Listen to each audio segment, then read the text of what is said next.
നല്ല വചന പേജിലൂടെ വിശുദ്ധ ബൈബിളിനെ സംബന്ധിച്ചുള്ള നമ്മുടെ തുടർ പഠനത്തിൻ്റെ 32ാമത്തെ എപ്പിസോഡിലേക്ക് എല്ലാ മാന്യ പ്രേക്ഷകർക്കും സ്വാഗതം.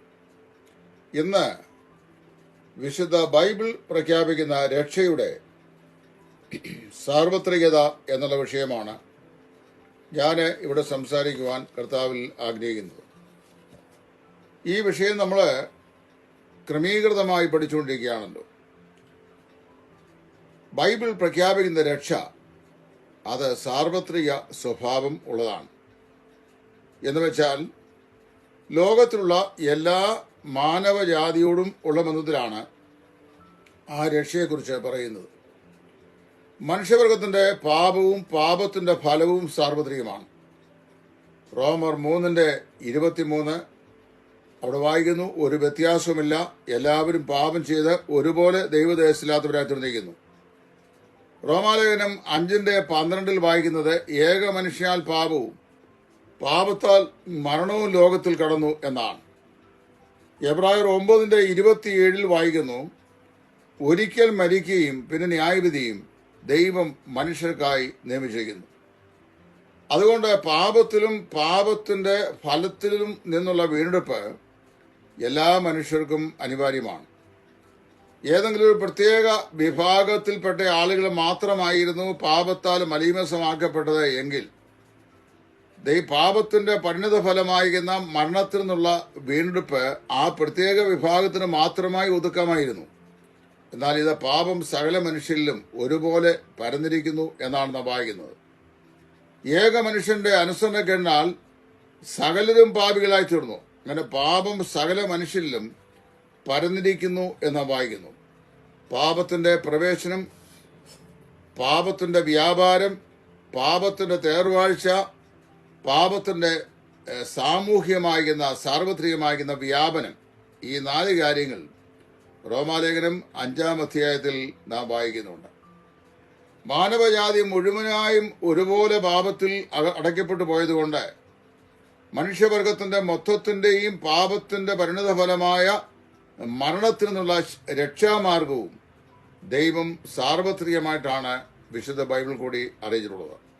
അതുകൊണ്ട് തന്നെ ബൈബിൾ പ്രഖ്യാപിക്കുന്ന രക്ഷ ക്രിസ്തീയ വിഭാഗത്തിൽപ്പെട്ട ആളുകൾക്കോ അല്ലെങ്കിൽ യൂത വിഭാഗത്തിൽപ്പെട്ട ആളുകൾക്കോ വേറെ ഏതെങ്കിലും ഒരു സഭാ വിഭാഗത്തിന്റെ മതിൽക്കെട്ടിന് അകത്തുള്ള ആളുകൾക്കോ മാത്രമായിട്ടുള്ളതല്ല.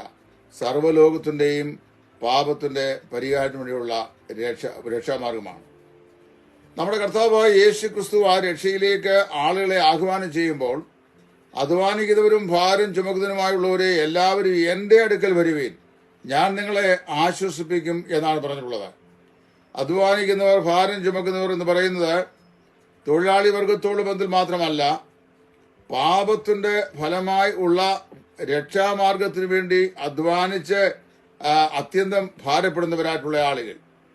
അതായത് വേണ്ടുന്ന എല്ലാ അധ്വാനവും ചെയ്തിട്ടും ആത്മരക്ഷ പ്രാപിക്കാൻ യാതൊരു മാർഗവുമില്ലാത്ത ആളുകൾ. അങ്ങനെയുള്ള ആളുകൾ എന്ത് ചെയ്യട്ടെ? എൻ്റെ അടുക്കൽ വരുവീൻ, ഞാൻ നിങ്ങളെ ആശ്വസിപ്പിക്കും എന്ന് യേശു ക്രിസ്തു പറഞ്ഞു. അത് മാത്രമല്ല, യോഹന്നാന്റെ സുവിശേഷം 3-ാം അധ്യായത്തിൽ യേശു ക്രിസ്തു പറഞ്ഞു, ഞാനോ ഉയർത്തപ്പെട്ടാൽ എല്ലാവരെയും എങ്കിലേക്ക് ആകർഷിക്കും. ചിലരെ ആകർഷിക്കുമെന്നല്ല, എല്ലാവരെയും എങ്കിലേക്ക് ആകർഷിക്കും. ക്രിസ്തു നൽകുന്ന ആഹ്വാനം സാർവത്രികമാണ്. അപ്പോൾ ക്രിസ്തു ആകർഷിക്കുന്ന, സുവിശേഷത്തിലേക്ക് ആകർഷിക്കുന്ന ആകർഷണത്തെക്കുറിച്ച് പറയുമ്പോൾ അത് എല്ലാവരെയുമാണ്. ക്രിസ്തു എല്ലാവർക്കും വേണ്ടിയാണ് മരിച്ചത്. അതുകൊണ്ട് അതിന്റെ ഫലം എല്ലാവർക്കും വേണ്ടി ദൈവം വെച്ചിരിക്കുന്നു. സകല ജാതികളോടും സുവിശേഷം പ്രസംഗിക്കപ്പെടണമെന്ന് കർത്താവ് പറഞ്ഞിട്ടുണ്ട്. അതുകൊണ്ടാണ് നിങ്ങൾ ഭൂലോകത്തിലൊക്കെയും പോയി സർവ്വസൃഷ്ടിയോടും സുവിശേഷം പ്രസംഗിപ്പീൻ, വിശ്വസിക്കുന്നവരെ പിതാവിന്റെയും പുത്രന്റെയും പരിശുദ്ധാത്മാവിന്റെയും നാമത്തിൽ സ്നാനമേൽപ്പിപ്പീൻ എന്ന് പറഞ്ഞത്. അപ്പോൾ സകല സൃഷ്ടിയോടും സുവിശേഷം അറിയിക്കുന്ന ദൈവിക ശുശ്രൂഷയിലെ മഹത്തായ സന്ദേശമാണ് സുവിശേഷത്തിന്റെ സന്ദേശം എന്ന് പറയുന്നു. അവന്റെ രക്തത്താൽ സർവഗോത്രങ്ങളിലും ഭാഷയിലും വംശത്തിലും ജാതിയിലും നിന്നുള്ളവരെ ദൈവത്തിന്റെ രാജാക്കന്മാരും പുരോഹിതന്മാരുമായി ദൈവം വിലയ്ക്ക് വാങ്ങിയിരിക്കുന്നു എന്ന് വെളിപ്പാട് പുസ്തകത്തിൽ നാം വായിക്കുന്നു. 5-ാം അധ്യായത്തിൽ വായിക്കുന്നുണ്ട്.